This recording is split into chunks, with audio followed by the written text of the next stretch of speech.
Last time on Polymorph Self. Having defeated all enemies in the crypt and learned the story of Hanna Hallswift, cleric Cedric March remembered that he'd been held in a large mansion where he'd seen the terrifying UNT abomination. Just then, the DM was interrupted by loud shouting from next to the studio. Garrick pointed out it was early and on a weekday, so they continued, and no old people had to die. Our heroes decided to visit noted bard and secret society expert Alex James. Down at the docks, they found the bard giving lectures in a crowded harbour square. To summarise, chemtrails, Earth is flat, pedophiles everywhere, and from space, and a bunch of other stuff. James later showed them to the mansion, believed to be owned by the Society of the Snake. Under the cover of night they approached. They saw thugs protecting a stone bridge that crossed a wide moat. Garrick snuck up to the bridge and tried to climb skillfully underneath, but he fell. Down. Straight to the bottom of the moat. I got 14. Okay, do they spot you? They roll. A 13. You successfully get under the bridge. Now, make a DC 12 strength bonus check to monkey bar under the bridge, holding onto the blocks of stone on the side, like with your fingertips in the cracks as you edge across. Right. My strength is +4. Oh, okay. And I get a 6. +4 is 10. +4 is 10. Right, so you start going along with your fingertips, and at one point they slip out, and everyone just hears a kind of plop as a heavy metal armoured dwarf plops into the canal. By the way, your arm, what armour do you wear? I wear breastplate armor type M, which is medium, right? Medium, yeah, so it's like metal strips with a big metal breastplate. So you just you sink 10 feet to the bottom of the canal almost instantly. Billicus, you see the thugs are sort of looking around, puzzling, wondering what the noise was, but not figuring it out just yet. I just remembered that I have Dexter's cloak, so I put on Dexter's cloak, which I believe makes me invisible. That's right. You have X amount of charges or per day? It's written down on the back of one of your sheets, right? Or is it? 1 a day. Okay, well, never mind then. All right. I didn't know that it had charges. You don I don it. And you become invisible. Oh, shit. I cast Obscuring Mist, hopefully... As well as being invisible. Well, shit, I didn't know I was going to use a charge on it. No, once per day means once per day forever. So, wait, so you're invisible. invisible for how long? Until I take it off? The spell of invisibility, so it's like one turn, like 10 minutes per level, or until you strike somebody, or say otherwise. Alright, I'm still casting Obscuring Mist. Hopefully they'll think it's chemtrails. Billicus disappears, having donned Dexter's cloak, one of its powers being invisibility. Then you cast Obscuring Mist, and it looks like, from the canal and under the bridge, a kind of natural mist starts clinging to the night waters. Then it rises all around them, and now the area all around the bridge is obscured by mist. They do not detect where Garrick dropped into the water, and they seem to be so stupid that they believe a normal mist has arose on the chill night. Seyda, the bridge is obscured with mist. Ooh. I put my note of credit gripped firmly between my teeth, and I swim across the moat. What's your swim skill? I have a +10 to swim, but I have a -1 on my leather. Okay, now, one rule we don't usually do, but Bjorn used to do it a lot, was taking a 10, because he was into that, which is, if you have +10, and it's the minimum difficulty level of 12, you can just what's called take a 10 rather than rolling, which means you can automatically do it. I don't always allow it, this is for the listener too, because sometimes, no matter how easy, I like the chaos of a 1 coming up. In this case, with that kind of skill in this situation, and with the obscuring mist, you swim across and join Hjani at the other side, at which point you notice no Garrick. Garrick's turn. You are at the bottom of the canal. Then I swim upwards to try to complete the Now, looking at your armor box, what's breastplate's armor check penalty? Breastplate armor check penalty is a -4. So that will affect your swim roll. What is your swim skill? My swim skill is my strength, which is +4. So it's negated by your armor check for swimming. So that equals nothing. So nothing. And just a d20 roll. Yeah, but you've got to get 15 or above to swim up in armor from the bottom to the other side. Okay. Make the roll. All right. That's a 7. For this round, you hold your breath as you fail to swim up in your heavy armor in the murky water. Billicus, you are still on the near side of the bank, watching the confused thugs in the mist. You are invisible. What do you do? I walk right past them. You do, easily. And your joint is also invisible. How about the smoke? Is there a It's little... all, it's all invisible. Sweet. It's the total. This Dexter dude who made the cloak, he knew what he was doing. This guy had his shit together. Yeah, Right. that's right. I am fully invisibilicus. All three of you are on the opposite bank, although you can't see that Billicus is there, but you do hear him giggling for some reason. And you notice no Garrick. Let's go to let's go to Hjani. What's your spot skill? My spot skill is a +1. Okay, make a DC 15 spot check. I just rolled a 5, so... Okay, you do not spot bubbles coming up from near the bridge or any motion. Now, the thugs are starting to search around now. So let's give Garrick one more chance not to drown. You all notice no Garrick. Garrick, again, DC 15. DC 15. And I have a 3. Okay, roll 1d6. That is a 2.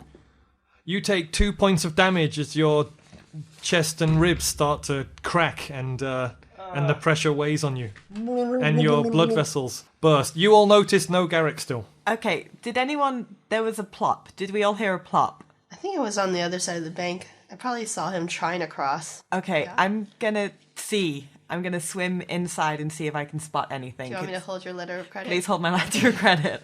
Okay, this time you do have to make the swim check, although only a natural 1 can fail. Okay, let's see.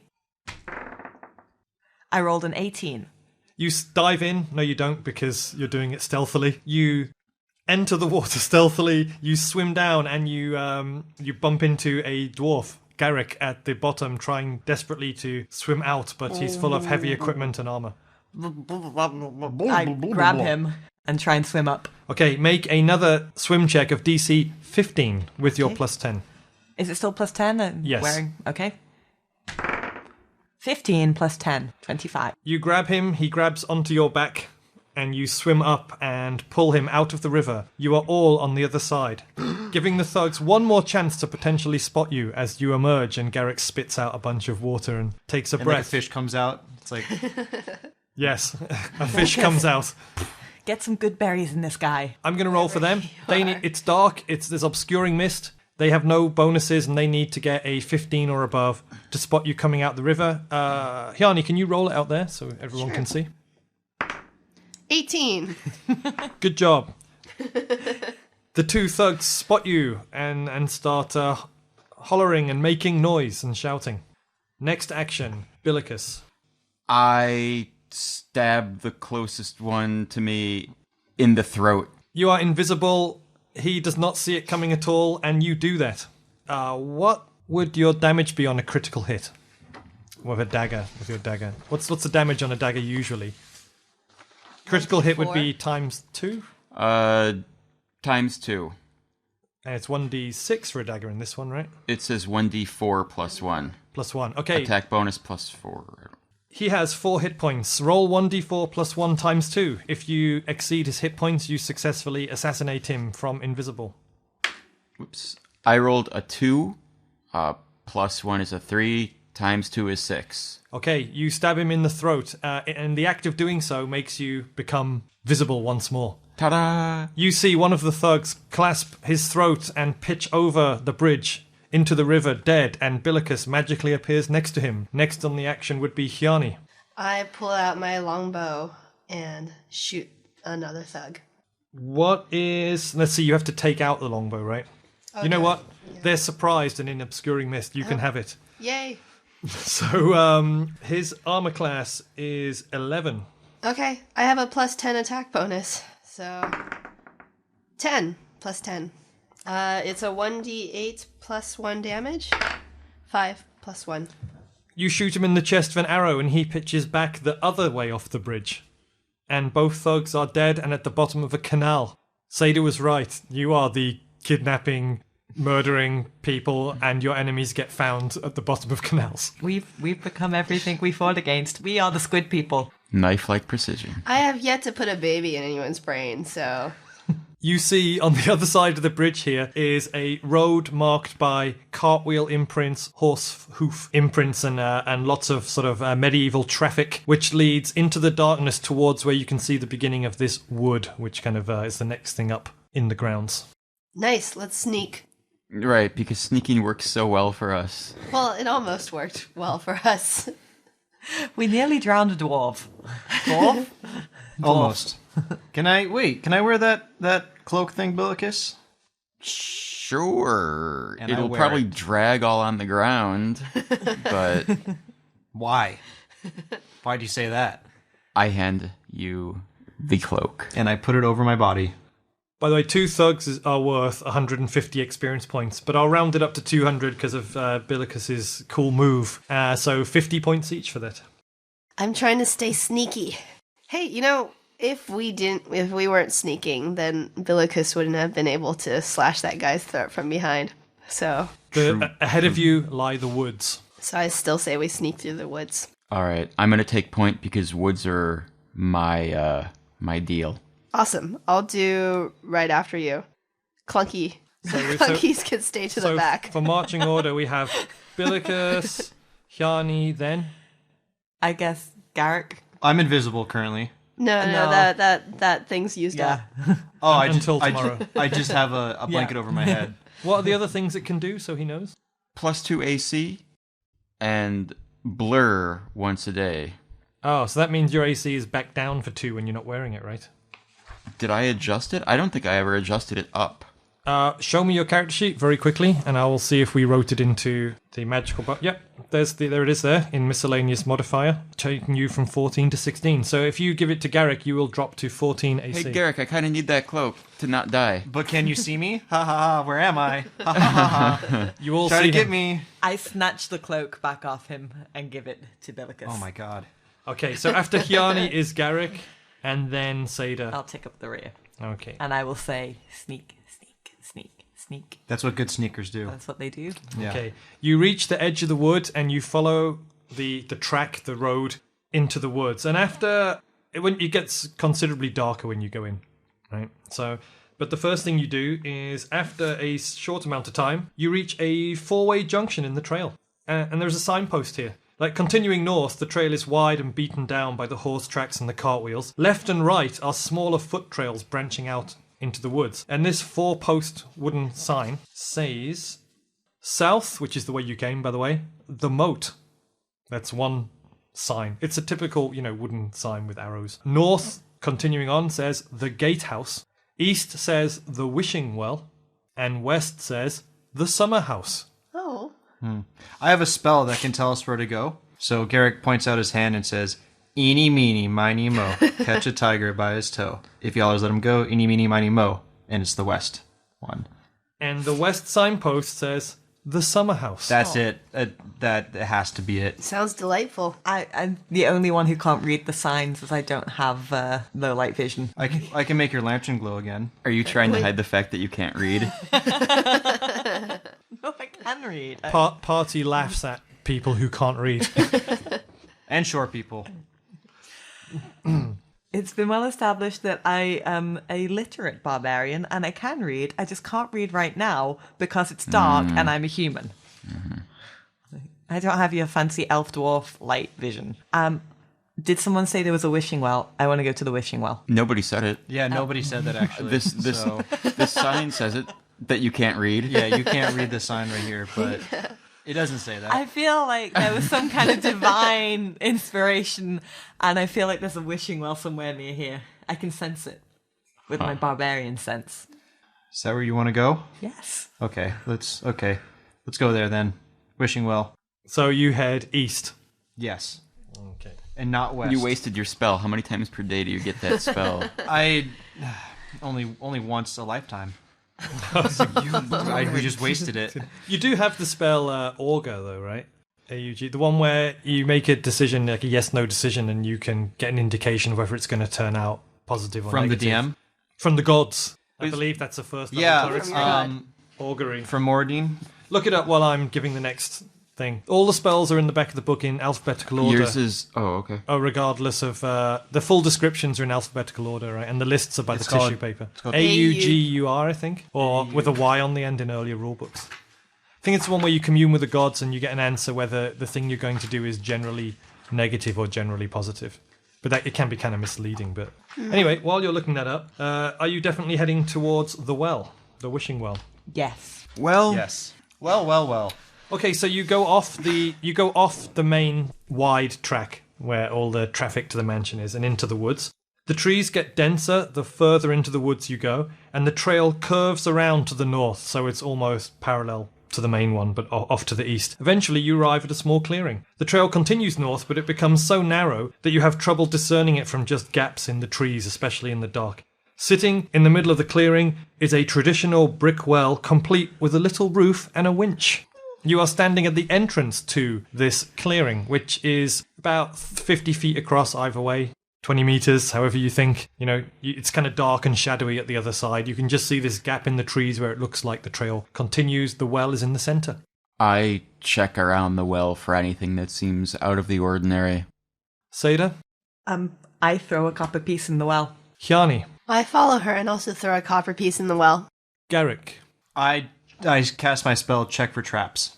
Now, what's interesting to me, I'm going to do them in marching order because the point at which check for traps is cast is key. So it would actually be Billicus first. Billicus checks around, right? So being a druid and having tracking skills, you notice that there are tracks, but there are tracks around. None are fresh, but some signs show recent breakages on trees. So it looks to you like someone or some people are around here often and make a point of trying to conceal their tracks, and that other people have walked through here fairly recently meaning less than 1 hour, but they've sort of like concealed their tracks, or they've gone above ground, or they've hidden things. But you can sort of suss this out. It's not, whoever's doing it are not that good at it. Certainly couldn't fool a druid. Seyda and Hjani, you go to the edge and you see the winch has a rope, and the rope is just down into darkness, like the bucket is down below. You both flip a copper piece in. You hear a silence and then a splash as it reaches water at the bottom, and very quickly, Seyda, what do you wish for? I wish for an end to snake conspiracies. Hjani, what do you wish for? I wish that Mother will hear of my accomplishments and feel a tiny bit of pride. As you are throwing them in and wishing that, I cast detect traps. You do detect a trap. Now, there's a couple of different things about to happen, which may or may not be related to it. First of all, casting detect traps shows a large glowing square of red appears only in your vision beyond the well and between the well and leaving the clearing to the north, which indicates to you some sort of covered pit trap on the opposite side of the clearing. Okay. But at the same time, there are two... Billicus, as he's wandering around checking, hears two almost imperceptible sort of dart or bow sounds, and two small crossbow bolts come flying from somewhere that you don't notice towards Hjani and Seyda. And I'm going to roll the dice to discuss. If it's even, they're firing generally towards Seyda. If it's odd, it's Hjani. That's a 6. That's even, which is Seyda. So Seyda, as you're making your wish, what is your AC? My AC is 20. And this is a hand crossbow plus 6. What's your armor class again, sorry? 20. Armor class 20, hand crossbow plus 6, the first one. 10 plus 6 is 16. It glances off your shoulder pad, and you are like, what's that? Just as the second one, 19 plus 6 is 25, sticks into said shoulder pad for 1d4 points of damage. Here we go. 2 points of damage. Oh. 2 small-sized hand crossbow bolts have come flying out of a shadow somewhere. One glanced off your shoulder, the other one stuck into it, just getting through your shoulder pad. And now, actions. Let's start with Hjani. I look for where that crossbow bolt came from. Garrick. I relay to my fellow teammates, don't go over to the red square behind the well. They can't see the red square. Only you, the spellcaster, can see it. That's right, sorry. I point to the red square and I say, don't go there. Red square, don't go there, remember that. Billicus. This thing that we can't see. Yeah. But I point to it. Sorry, I'm going to need some clarification. The area that he's pointing at, I'd like to use my skill and try and track I mean, it's obvious somebody's been tramping through here, maybe some tramps, and I'd like to try and, see if I can track them. Awesome. Yeah, we'll do that check. And Seyda? I whirl around to face the direction that the darts came from, and I draw my greatsword. Okay, you draw your sword. What's your survival skill, which is what we use for tracking, by the way? My survival skill is 11. 11. Oh, wow. That's amazing. You have to get, it's soft ground as well, so only 15 or above to successfully see which direction the tracks might really be heading. I roll a 18 plus 11 is 29. You have got this sussed. You immediately can see the direction in which this person went and hid themselves, and that these bolts have come from the west side of the clearing. Coincidentally, the side where Seyda is standing, and where Hjani is now facing, staring into the darkness, but unable to see anyone there. And Garrick was pointing at the red square. The things. Good. Which brings it to the next round of action. So you hear two more, and two more hand crossbow bolts go shooting out of the shadows. And I will just roll a 1d4, and starting at Hjani there, go around 1, 2, 3, 4. 1. Hjani, what's your AC? 22. Hand crossbow plus 6. That's a 17 plus 6 is 23. The first one hits you. And an 11 plus 6 is 17 is a miss. So one of them hits you for 1d4 points of damage. 1 point of damage. Ouch. Maybe. And it's now back to your actions. So you now are sure they came out of the darkness on the west side of this small clearing. Let's go to Seyda, whose weapon is drawn. I charge the darkness on the west side of the clearing. You do that. You run and just jump into that area. Hjani. I stalk towards the darkness, bow drawn. With your bow drawn. Awesome. Billicus. I send Monto. I kind of see if Monto, can find anything, and I also head in that direction trying to track. That's a good action. So more in a moment. You will put Manto on the job. Yes. Garrick. My spell Searing Light, which does damage, also creates illumination, right? Yes. Searing damage. Okay, so I cast Searing Light. You're in a forest, but yeah, go on. Oh, yeah, okay. Well, Searing Light is a beam attack that hits a target magically. It does damage, but it also creates light. So I cast Searing Light towards where the you have to see the crossbows- target to do it. You have to see a person and hit them with it. Sorry. I can't just do it randomly. Can you aim Would at a you like? tree? Would you like to do it randomly? Yes. Okay, you cast Searing Light into the shadows, right? Right. Awesome. Okay, so let me resolve all of this. You go stalking slowly, so you're fine. You cast Searing Light, just blast it into the Bushes, bushes where where- it came from. yeah. At the same time that Seyda goes jumping into that. Oh God. Seyda, what's your reflex save? Reflex is +7. Okay, reflex +7. So make a DC 20 reflex save to not get in the way of the beam of Searing Light coming at your back as you jump in. Shot in the back by my own teammates. I rolled a 6 +7. It's not 20. Okay, you jump and dive and sort of leap in at the same time that Garrick not randomly, but untargeted, casts Searing Light and it hits you in the back. What's the damage of Searing Light? I mean, yeah, declare it before you roll it. You're just looking that up now? Oh, I'll tell Billicus his action first then. When you say, Manto, find him, using your emphatic link, it sniffs the air, it turns round, and he uses his paw to scratch your leg and indicates a second presence behind you on the east side, as yet unrevealed, because he can smell him easily. So 1d8. Good, let's roll this and then I'll finish the picture, because it hits you as you jump over the roots into the dark. Am I going to thing. be lit up? You are, in one way or another, yeah. Everyone will see you very clearly. 5 points of damage. 5 points of searing magical damage, lighting up the area momentarily. You get knocked in the back, you fall onto your face, you look up, and you're at the feet of something you recognize very, very well. It is one of the assassins called the Teeth of the Serpent, wrapped up ninja style and clutching a double-pronged Teeth of the Serpent dagger, looking at you. In the other hand is a hand crossbow, which he is dropping in favor of pulling out the dagger. However, just as he's about to stab you prone, Hjani sees him as the light from the searing light blast that knocked you down illuminates the little copse that he's hiding in. She gets a clear line of sight for any ranged attack she would like to do. Great. Can I do a rapid shot?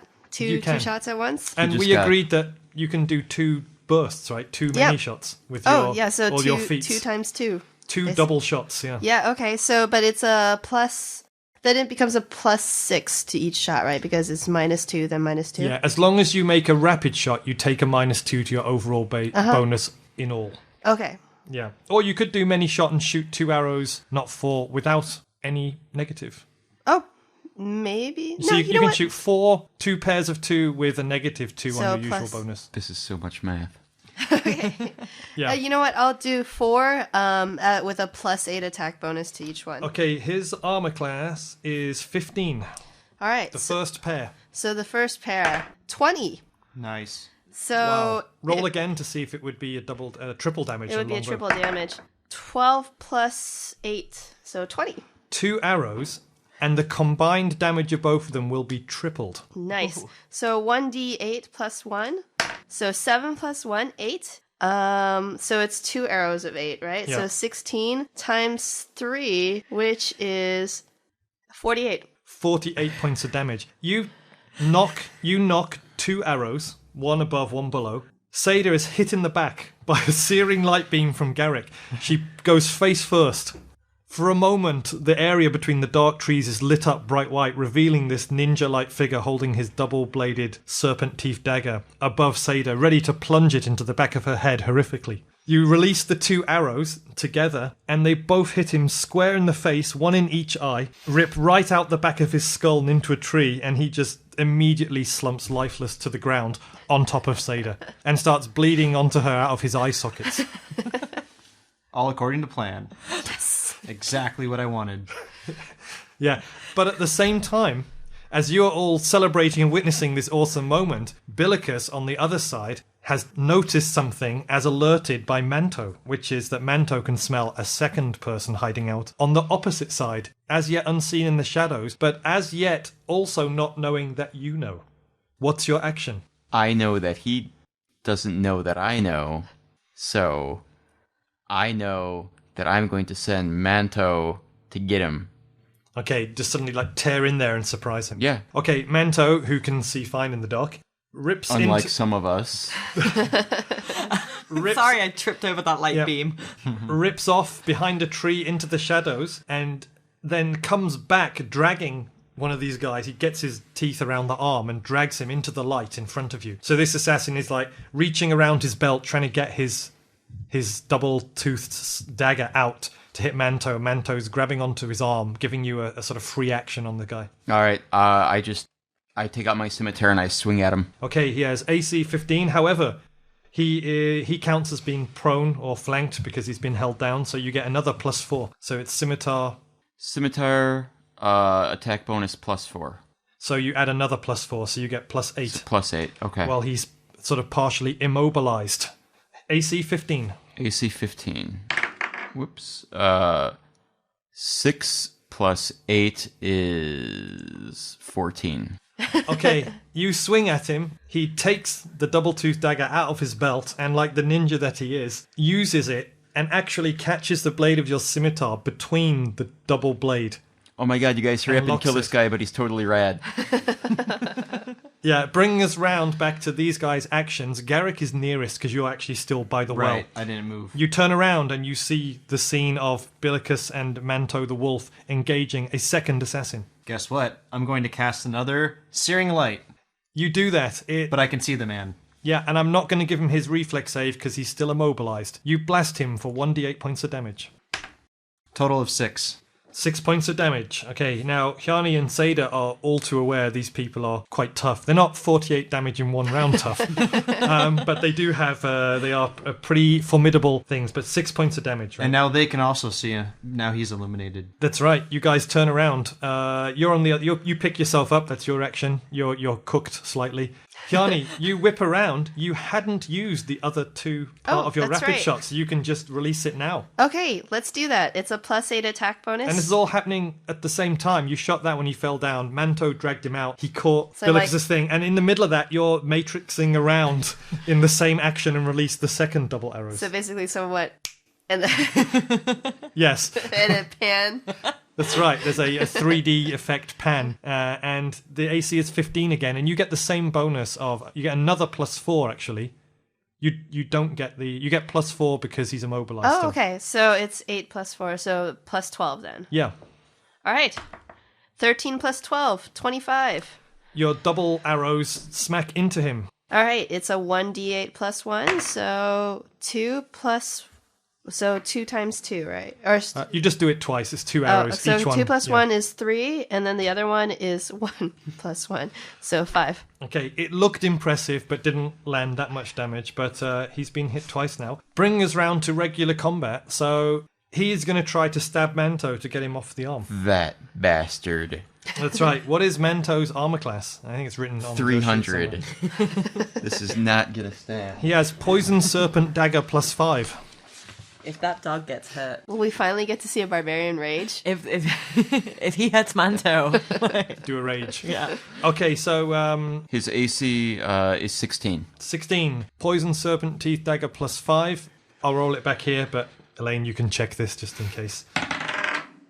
That is a 9. +5 is 14, and his AC was, 16. 16. As he stabs down, Manto releases his arm and deftly slinks away.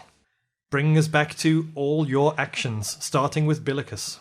I assume Manto is going to continue to attack him. On the next round, yeah. Okay. I'm taking another swing at this guy. Okay, so it's your regular attack bonus, no other adjustments, AC 15. Scimitar is +4. I am not good at this, you guys. It is a 5 + 4 is 9. Okay, the teeth of the serpent assassin ducks under your scimitar swing skillfully. Oh, I whisper, "You're so cool." Garrick is next nearest. I run over to this. He's still prone, correct? No, he's standing up and fighting now. Okay, well, I still... Well, there's a prone dead body the other way. No, I want this living one. Okay. I run over to him, and I throw him to the red square. Yeah, that's fine. It just provokes a attack of opportunity if you try an unarmed grab and he's got his dagger. So as you go to grab him or push him or vault him, what's your armor class? My AC is 17. 17. His Poison Serpent Dagger +5. 19 +5 is 24. Uh-oh. He stabs you for 1d6 +2 plus poison. The double-toothed dagger sinks into you. Uh-huh. For 6 + 2 for 8 points of damage. And now you have to make a save. It's a DC 18 Fortitude save for their especially slow-acting snake venom, but takes a lot of points off you unless you run past 10 chemists. Is that what happens? Yeah, unless you're jogging lightly past 20 blocks. Keeps the circulation Yeah. going. Right. So what's your Fortitude save? My fortitude save is a total of 7. So that's +7, and you have to get 18 or higher to save. Currently, right now, do the roll. With a d20, yeah. 4 + 7 is 11. Okay, you have been poisoned. Now, I do believe that between you or Billicus, Oh, yeah, we there is laugh a, at there is poison. there is a neutralized poison spell around, but I giggle. you will take damage per round from next round until the fight is over. But But now it's my turn to throw this guy. But now you're going to try to grapple him. What's your grapple bonus? It's just under where those saving throws Base were, attack bonus. plus your strength. Here you go. My grapple is 7. Okay, so it's an opposed check, and his strength bonus is +2. So I roll his one. 14 + 2 is 16. If you can get 16 or above, I'll allow that you sort of grab him and push him over towards that pit. Jujutsu style. Yep. 9 + 7 is 16. That is equal to his, which means you succeed. You grab him, you whirl him around and let go. He goes stumbling back towards the edge of the pit. At that moment, as he's stumbling back though, Hjani is also lining up with her bow. Another shot. Yeah.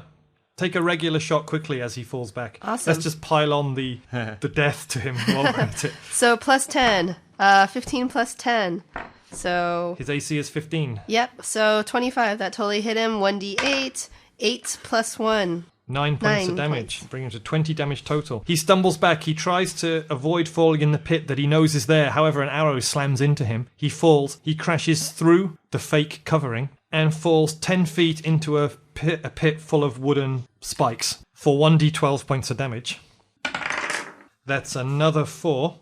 And he's not fully dead yet, but he's groaning at the bottom of a pit, having fallen onto a spike, and it's Seyda's action. I throwing axe He's down a pit. You can't see him. You can see a hole. You'll have to go over there. Okay. Drop an axe down there. Bury him alive. I'm just going to stand here and insult him from 10 the foot edge pit. of the pit. You're at the edge of the clearing, remember, where you got up. Okay, so You move to the pit? and then insult him. Okay, you stand at the edge of the pit, you look down and you see him sort of, there's a bunch of these spikes, some of them have just been sort of flattened by him or moved, but one of them managed to impale his leg. He's bleeding and lying there, and you look down and you insult him by saying... How'd you like them spikes? You can say a bunch of them, I can edit.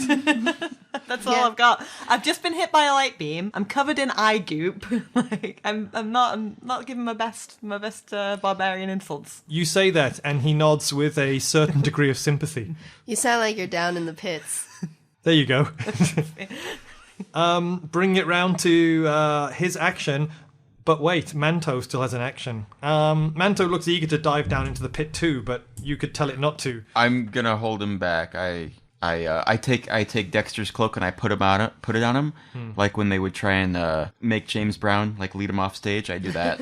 You cover him and like right. give him the shoulder pat that you're giving him the pep talk in his ear and you're leading him away. You gotta let him go. Okay, at that moment, the assassin jumps out of the pit. Oh, this guy's awesome. Like a complete acrobat, lands, and he makes a run for the darkness. Now, Hjani's got a bow out, so if he fails a reflex save, then he's not going to get away quick enough, and you're going to get a shot. So I'm going to give him, since he's wounded, a DC 15 reflex save. His reflex is +9 because he's a ninja. If he makes this, you'll have to, re-find him or chase him. He'll disappear. 10 + 9 is 19. You're all like, you're making your insults, you're leading him away, you're waiting. He suddenly comes leaping out the pit, almost, like healthily, and makes a sort of ninja run / pantomime villain one where he's like covering he's got, you can't see this, but he's like got his sort of elbow out like he's holding a cloak over his face. His upper body is completely still, but those legs just keep on. Exactly. And he Twirling just his mustache. disappears into the shadows to the north. And that's what happens. And Billicus, what do you do or say? I track him. We track him. Manto and I track him. Okay, this is ridiculous. You start after him. This jerk. Good. Seyda. I follow Billicus. Hjani. Ninja, please. Oh no. Garrick. Garrick will also vault after these guys running.